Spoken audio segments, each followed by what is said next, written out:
Hi everyone. Welcome to the third edition of Grow Your Omni-Channel Business.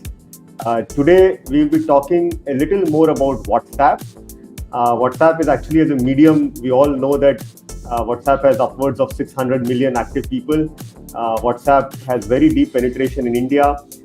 Many brands used WhatsApp for communicating with their existing customers, which is more to increase repeats. Brands also use WhatsApp for service communications.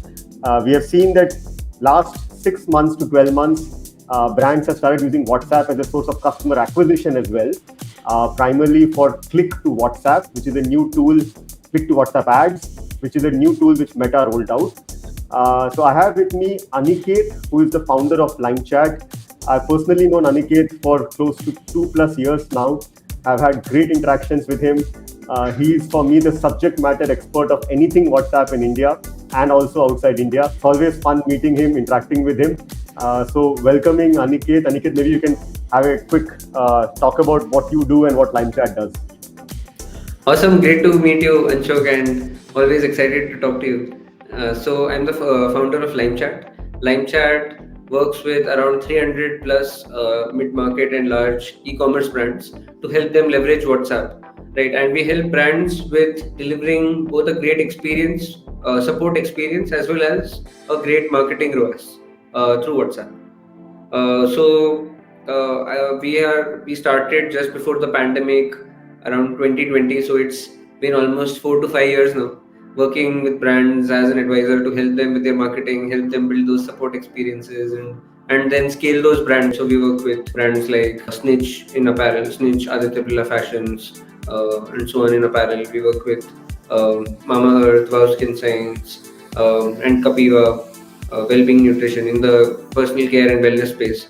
Right, so it has been like a great journey, like seeing all of these brands scale up and being a part of this entire e-commerce revolution which has happened, D2C revolution especially, which has happened over the last 4-5 years, and making WhatsApp a big channel and a big support system for brands in as part of this entire revolution.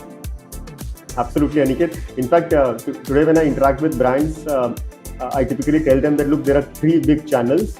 One is, of course, Meta, which is Facebook, Instagram. Second is Google, and the third is WhatsApp in India, for anything to do with acquisition, retention, repeats as a use case. Yes. So, Aniket, just taking it from there, so e-commerce is one of the big focus areas for Adyogi and, of course, for LimeChat as well. So, what are all the different? So, you spoke about a bunch of brands you work with, and most of them are e-commerce brands. So, what are all the different areas which an e-commerce brand today can use WhatsApp? And maybe if you can give some sort of a use case there, it will help us understand. Yes, got it. Brands can, so if you look at the customer journey, right, there are 4 parts, right? One is the entire pre-purchase experience itself, right? One is like the entire, like the experience from a customer purchasing to the order reaching, right? That entire delivery experience. Then there is the entire like post-purchase experience and usage, which essentially leads to retention. And then there is support, right, throughout this entire journey, right? So basically, in all parts of this customer journey, right, because customers use WhatsApp day in and day out, there is an opportunity to use WhatsApp, right? WhatsApp can either be used as a marketing channel or as a support channel. So, for example, if I start from the beginning of the journey, right, for acquisition and for improving conversions of customers, right? Once somebody has visited your website, if you are able to capture somebody's phone number, it is much cheaper to retarget them on WhatsApp versus showing them a meta ad, right? So if you actually build a good WhatsApp nurture sequence for users who are already familiar with your brand, you're actually able to use WhatsApp as a very good channel for retargeting and conversion, right? And this is not just for abandoned checkouts, but for all kinds of website visitors, right? People who might be dropping off at the cart stage, at the product page, or just like interacting with pop-ups on your website, right? Anyone who has shown any kind of intent can be retargeted on WhatsApp. Next step is, once the user has purchased, right? Now what can you do there, and why am I actually like calling this a separate part of the journey as well, right? Because this is where like the first impression for the customer gets built, right? Where you can send an order confirmation message and you can be proactive in sending delivery updates, Now, especially if this is a COD order, right? You can do a lot of stuff to reduce RTO. So you can actually confirm their address, confirm that they have placed the COD order. You can give them a nudge to prepay for that COD order, right? You can do non-delivery campaigns, right? So if an order has not gotten delivered because of a wrong address or because the customer wasn't available, then you can actually reach out to them on WhatsApp and figure out the right time or the right address and deliver it to them. So you can actually do a lot of things to improve the experience, improve the delivery percentage, and eventually like reduce the RTO as well, right? In fact, this is also an underrated marketing area, because once a customer has ordered, they still have a high intent in their head, right? They are excited to order from that brand and for it to reach them. So in fact, we have seen a lot of upsells and cross sells driven right here, where once the customer has ordered, in the order confirmation message itself, we try to understand them, ki, hey, why did you buy this for? And if you figure out ki, hey, they have a whole health goal, for example, right, we can actually sell them more stuff, which will help with that health goal. And so many people end up buying more stuff even before the first order reaches them, right? Which is very exciting. Then the third part is actually once you have the product in your hand, right? Now, if it is a health and wellness or personal care product, it's just about seeing that it is being used correctly, it is being used regularly. Because if that happens and if the product is good, then retention will happen automatically. So you actually have to nudge them and make sure that you have not just sold them the product, you have helped them reach the final goal for which they have actually bought the product. Same thing in an apparel or like a jewelry or a shoe use case, where it is just a general engagement, right? You have to kind of be their friend and just figure out, are they able to use this in their day-to-day life? Are they wearing that dress to a party, for example, right? How are they feeling? Like, why did they buy that? And like, if you have a great cotton shirt, right, is the user actually feeling less sweaty in that? Are they feeling more comfortable wearing that? Are they feeling better wearing that? Just developing that rapport so that next time, like when the customer wants to buy something, you are top of mind, right? And you are able to send them, when you send them the message, it doesn't feel that hey, this guy is here just to sell me stuff and I'm just talking to me about discounts. You talk to them about something else as well, right? So building that whole relationship with the customer is something which can be possible on WhatsApp. And then finally, in terms of support, right, in this entire journey, whether when a customer wants to reach out to you, whether they want to track their order, whether they want to cancel the order, whether they want to place a return or refund, right, or any of these requests, or whether they are just complaining about damaged goods or anything, right, for all of this, you can build the best possible support experience on WhatsApp, much better than what can happen on email or on calls, because it is a medium which everyone prefers. Got it. Absolutely, Aniket. I remember the first time when we had this similar discussion, it was actually an eye-opening for me, because the way you structured it, right, there are stages of a customer funnel. You can first acquire customer using WhatsApp, which is something we'll speak a little bit about as well. Then you can help whatever they have ordered, get it delivered to their doorstep, which is about those intimations and sort of reducing RTO in the whole journey. You can then reach out to them if they're a loyal customer and make them from a first customer to a loyal customer. And underlying the whole thing is, if a customer has any sort of a specific request in terms of service, the same can be done via WhatsApp as well. So super interesting, Aniket there. I wanted to delve a little more towards the acquisition side of it as well. As you know, I've spent the last 10 years in performance marketing. Customer acquisition is a problem which is on top of my mind all the time. So I was actually super excited when Meta rolled out this click to WhatsApp ads, where they said that, look, you can now use Facebook and Instagram ads, drive people to WhatsApp and still be able to convert the customer. So I wanted to sort of ask you the same question, that where do you see click to WhatsApp working well? Are there specific case studies, use cases where you have seen click to WhatsApp work well? And maybe we can take it from there.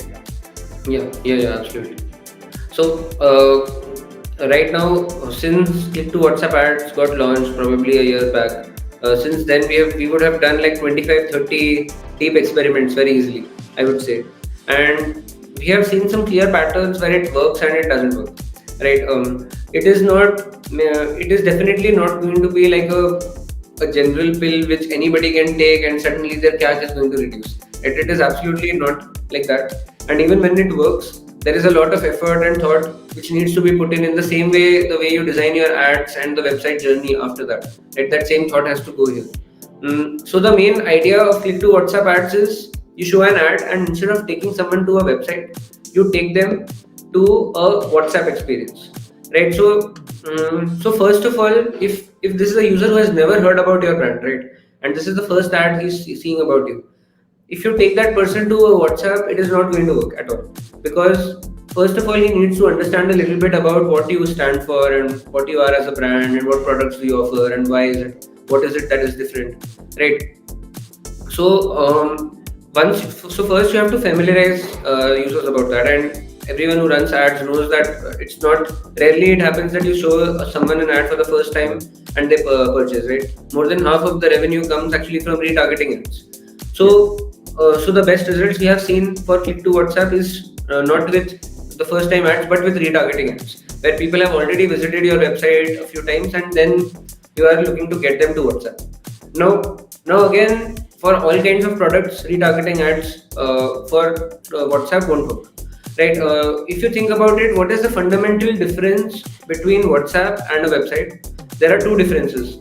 One is that you get the person's phone number, and second is that you're actually able to talk to them. So it is going to be a two-way interaction. Whereas on a website, somebody is just browsing, putting in all the effort from their side. They are doing a lot of browsing.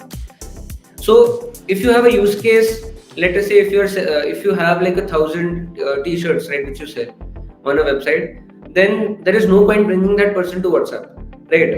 Because what is going to be the best journey for that person is that they go to the website and they browse through all those t-shirts and they make the decision. Yes. But there are two places where we have seen that it actually works.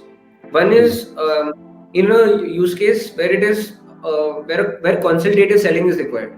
Let us say if you are selling a hair fall solution, right, or a weight loss solution, something which is very important to your users, right, which they really care about. Hey, my hair is going, like, even if I'm spending only 1,000 or 2,000 rupees, I want to make sure that I'm having the best solution, because it's not about the 1,000 rupees, it is about my hair, right? So then I want to actually talk to an expert, understand why hair fall happens, what is it that you have built, right, to solve this, why is it going to work, has it worked for other people?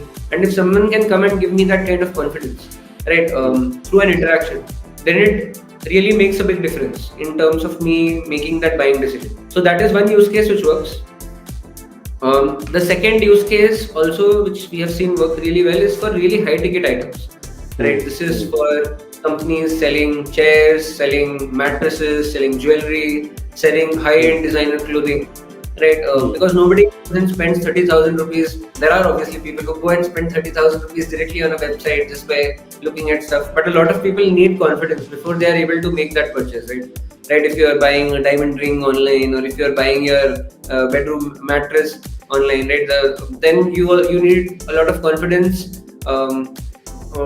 First, in terms of making sure that it's the right thing and that for you to actually spend that money also. Right, and in some cases you need some customizations, right? Especially in terms of designer clothing, or like even in terms of rings or mattresses sometimes, right? And there, in fact, just talking to someone who is able to understand your specific needs and guide you through that journey and then give you that confidence, right? That really helps. And from a brand perspective, at that high ticket size, it really helps you in terms of lead generation. You're not directly measuring cost per conversion, right? You're measuring cost per lead first, cost per qualified lead, and then the conversion from the lead. So because you're getting the phone numbers of all of these people and you are able to pre-qualify them easily on WhatsApp, you are able to see a much different cost per qualified lead. So in fact, not just e-commerce, we have seen these kind of things work in real estate as well, in hotel booking scenarios as well, in property like visits as well. Wherever cost per lead is what is being optimized, that is some place where click to WhatsApp definitely has good scope to add value. Got it. So absolutely, Aniket, very well summarized. In fact, I had the similar conversations when I speak to brands as well. Number one, you spoke about this thing that click to WhatsApp may not be the right product for every advertiser.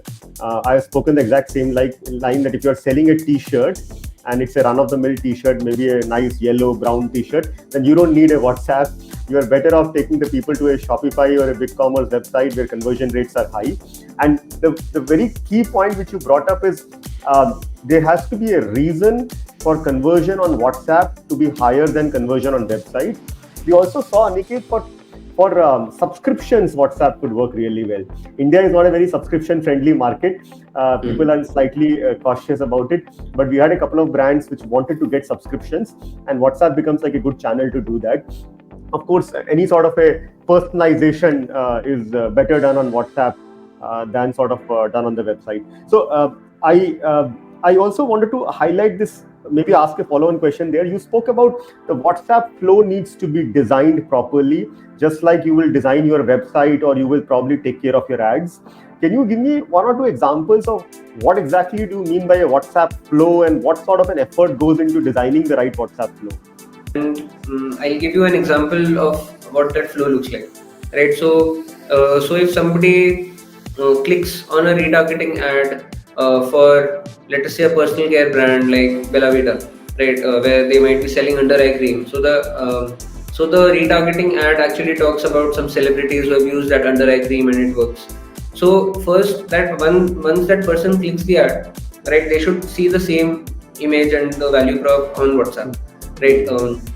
It goes without saying, but I have seen some people not do that. They need to see the same product as well, right? The same product which you see on the ad, you need to show that same product on the WhatsApp journey as well as USPs. Now the next thing is you need to understand what would customers want after this, right? So you have shown the product, you have shown the USPs, you have shown the price and the discounted price also, right? So on WhatsApp, right, the flow happens step by step. So you have to actually give them some CTA buttons. So one CTA button will be buy now, but you have the option of giving up to three CTA buttons there. So you can actually put in things. You need to understand like what are the top two objections which are there in the customer's head, right? For them to convert. So for example, if it is pricing and if it is effectiveness, then you can have buttons like price too high or does this really work, right? Now somebody who is facing that objection and if they see that button, does this really work, they can click on that. And now as soon as they click on that, right, you need to design the right content there. Like you can actually just summarize 3 points. You cannot actually give paragraphs like you give on your website. You just need 3 bullet points and maybe one creative which show hey, this is the before after, this is how it really works and this is why it works. So it should be very clear this is those questions are answered. Now again you need to give a CTA of buy now and maybe like 2 more objections, right? Like what are the side effects, for example, or right, how long does it take to see results. So the customer journey is like that. Somebody comes, they just see the USP on the ad, they click, they see the USP on your creative, then they see does it really work, they see the before and after, then they see how it works, they click on another button, they see how it works, they get enough confidence, and then they click on buy now and they are able to actually complete the purchase also on WhatsApp, right? So these are the journeys which you design, and these are called happy paths. Like this is what this means is like you have designed a journey and people just follow that. Nice. Now there are 2 more things which can happen, right? Because you and I don't talk on WhatsApp by clicking buttons, right? We actually just type in free text. So a lot of users come and just type in whatever they want. So in the first creative, you have given them buy now and you have given them 2 questions. But I have this thing in my head, how long does it take to see results? And does it work with dark circles randomly, right? That is those things which I have. So I just go and type that. So then you need to have an AI experience, which is able to understand what that person has said and then respond, right? There are 2 ways to do that. Either you hand that off to a sales agent who is sitting at the back end, who is able to respond to that query, or you have an AI agent who is able to respond in real time. Right, so our forte is actually to build those kind of AI agents who can look at the level of a sales agent and respond to those queries, and then bring you back to the happy part, which is like showing you the product and the buy now button, and then taking you into the checkout journey, right? Nice. And then finally, from all of this, there are some people who have shown high intent but dropped off, right? People who have asked 2 questions and they did not actually complete the checkout journey. Correct. So then there are 2 ways to retarget them. One is you actually take the segment of these people and you run a WhatsApp campaign on them. Maybe Correct. 2 hours after you dropped off, saying, ki, hey, I saw that you dropped off in the journey. Why did you drop off? Right? Again, price too high, or not confident that this is going to work, or not interested. Right now, based on that, some people get re-engaged and they come back into the journey and they complete the checkout. Right. Got it. And then finally, there are some people who are high intent who did not complete the checkout and all of that. So you can actually identify those high intent leads and give them to your sales agents, and they can actually call them up and figure out, hey, why didn't you buy? And that also leads to like the final level of conversion. Got it. No, absolutely. This is super insightful, Aniket. I honestly learned a few additional things today as well. Like happy paths, I had never thought about it, but I've experienced them when I see these WhatsApp messages. This very insightful point, which you said, that some people will type to your happy paths, and you need to have an AI agent either respond them, or you need to have your sales team respond to them. We also spoke about, I think the general understanding for me is WhatsApp needs to be thought about from a separate channel perspective. There needs to be a concrete effort which needs to go into designing the flow. You need to optimize that flow just like you would do it on your Shopify website, which is the whole CRO concept, conversion rate optimization. Great insights there. Just one last question, Aniket. Where do you see this whole WhatsApp thing going? Maybe another year from now, 2 years from now? Where do you see this coming towards? Yes. Some thoughts there. I have seen certain early signs of what is going to happen, because for some brands for whom WhatsApp has worked, click to WhatsApp ads has worked as a channel, right? They have been able to scale it so much that 50% of their spends are now going to WhatsApp. So Wow. there are brands who are spending 20-30 lakhs per month of ad spend on click to WhatsApp ads. And once, so as I said, this is going to happen only in certain categories, or even or only like certain products which you have, right, where consultation is required, customization is required. But for those, it might actually be a higher ROAS channel, right? But once you are spending at that level, right, there will be a whole ecosystem of tools which will come to support you, and that is what we are also making, right? For you to like build the right WhatsApp flows, for you to build an AI agent if people are not buying through those flows, for you to actually enable human agents to sell effectively, and for you to actually measure this very, very effectively. Like when you're measuring the WhatsApp ROAS, it is different, right? It is a combination of people who bought from the happy path, from the AI agent, Yes. from the WhatsApp retargeting, and then from the final calling. The final revenue is the final output, and the cost is like the cost of sending of the ad plus the cost of sending the WhatsApp agent plus the cost of your human agent. Yes. Right. Yes. So that is how you calculate the ROAS, and you need to have a view of this ROAS in real time for all the click to WhatsApp campaigns which you are running. Right. So this is, once you are actually spending that much on click to WhatsApp, right, you will actually need that kind of a tool stack. So I see it evolving in that direction, that maybe 1 or 2 years from now, there will be, apart from like just those 10 or 20 case studies which we see from Meta also, right, there will probably be hundreds of brands who have actually figured out ki, okay, this is where a WhatsApp journey is better for my customers. This is the product where I'm seeing a better ROAS also on WhatsApp compared to a website. It's amazing, Aniket. Incredible discussion. Like I said, there is so much I learn from you every time when I speak to you. I also resonate with your thought process. WhatsApp is here to stay. Click to WhatsApp ads. Brands will figure out how to make the most of it. It's not a run-of-the-mill product. And if done really well, I was actually very excited to know this, that there are brands who probably are able to spend 50% of their spends on WhatsApp and still acquire customers at a lower cost. I get asked this question all the time, Anshuk, how do we reduce the CAC? And there is no one clear answer. But yes, WhatsApp could definitely be one of those channels. Thank you so much for taking your time, Aniket. It was lovely interacting with you this afternoon. Awesome, great talking to you as well, and great that I can always help you or other brands understand more about WhatsApp, because that is one of the biggest passions for me, both WhatsApp and and AI, and enabling this to help solve real business problems.